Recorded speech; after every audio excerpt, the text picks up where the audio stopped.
সত্যজিৎ রায় একবার সাক্ষাৎকারে বলেছিলেন, অনেক সময় নাকি নিজেকে বেশ একা মনে হয় তার। কাজ এবং মানুষ, আশেপাশে সব আছে, তবুও কিছু একটা নেই, এমন কিছু যেটা ছাড়া অস্তিত্বে টান লাগে।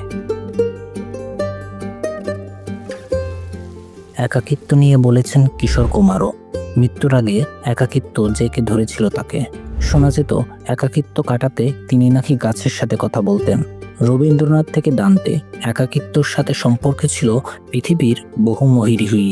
আপনারও তো একা লাগে না? সত্যজিৎ রায়, কিশোর কুমার কিংবা আপনার, একটা বিষয় স্পষ্ট, একাকিত্ব নামের বিশাল এইটের সাথে লড়াই করে কেউই ঠিক সুবিধা করে উঠতে পারেনি। এবং এই একাকিত্ববোধ এতটাই মারাত্মক, মানসিক জটিলতা থেকে মৃত্যুকেন্দ্রিক চিন্তা, কোনো কিছুই রেহাই পায়নি এর গণ্ডি থেকে। সেখান থেকেই প্রশ্ন, এই একাকিত্ব আসলে কি?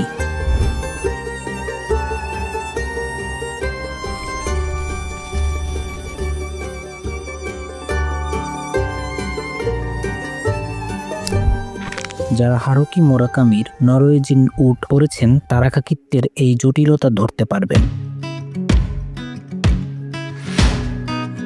মানুষ যখন তার আশেপাশে মানুষের অভাব বোধ করে এবং এই অভাবজনিত কারণে সে কষ্ট পায়, তখন তাকে একাকিত্ব বলে।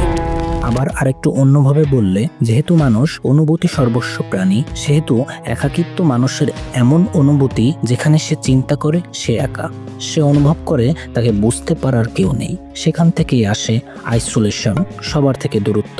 এরকম সময় সে এমন কাউকে চায় যে তাকে বুঝবে, তার অনুভূতিকে ভ্যালিডিটি দিবে। এরকম মানুষ সে যখন পেয়ে যায়, তখন সেই মানুষটিকে রাখার জন্য সে ডিসপারেট হয়। এই মানুষটি কোনোদিন তার জীবন থেকে চলে গেলে সে আবার একাকিত্বে ভোগা শুরু করে।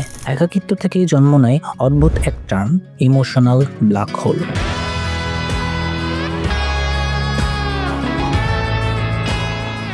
ইমোশনাল ব্ল্যাক হোল মূলত হিউম্যান ইমোশনের এমন এক স্টেজ যেখানে ইমোশনাল এনার্জি কোনো কারণ ছাড়াই খরচ হতে থাকে, এবং এই এনার্জি শুধু খরচই হয়, ফিরে আর আসে না। হুমায়ূন আহমেদ যদিও বলেছিলেন, প্রকৃতি কখনো শূন্যস্থান পছন্দ করে না, কিন্তু ইমোশনাল ব্ল্যাক হোলে আটকে পড়া মানুষের ক্ষেত্রে ক্রমশ অনুভূতি শূন্য হয়ে যাওয়াটাই যেন প্রকৃতির বিধান।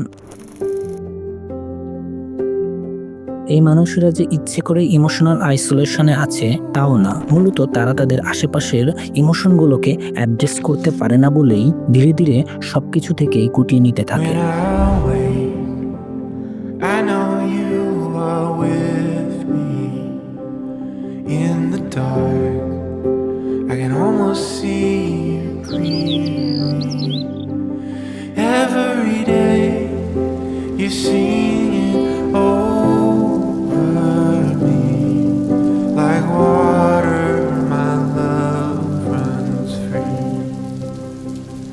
ইমোশনাল ব্ল্যাক হোলের পিছনে নানা কারণ প্রভাবক হতে পারে, তবে মূলত প্রধান কারণ দুটি: external factor, inner conflict. External factor নিয়ে কথা বলতে গেলে প্রথমেই আসবে আমাদের আশেপাশের টক্সিক সিচুয়েশন। একটা রিলেশনশিপ যেখানে একজনই সবকিছু পেয়ে যাচ্ছে, একজনই ডমিনেট করছে, সম্পর্কের অপর পাশে থাকা মানুষটিকে গুরুত্ব দিচ্ছে না। এরকম ক্ষেত্রে যে মানুষটি শুধু দিয়েই যাচ্ছে, সে একটা সময় এসে অস্তিত্বের সংকটে পড়ে, একটা ইমব্যালেন্স তৈরি হয়। প্রথম এই ইমব্যালেন্স খুব বেশি জটিল না থাকলেও সময় যত গড়ায় এই বিষয়টি মারাত্মক আকার ধারণ করে। বন্ধুত্বের ক্ষেত্রেও একই কথা প্রযোজ্য। যারা সময় অসময় শুধু নিয়েই যায়, রাখে না ন্যূনতম খোঁজ, তারা অন্য প্রান্তে একটা শূন্যতা তৈরি করে। এরপর অফিস কালচার, স্বার্থপর কলিগ কিংবা ডমিনেটিং বস, এরাও ভূমিকা রাখে এক্সটার্নাল ফ্যাক্টর হিসাবে।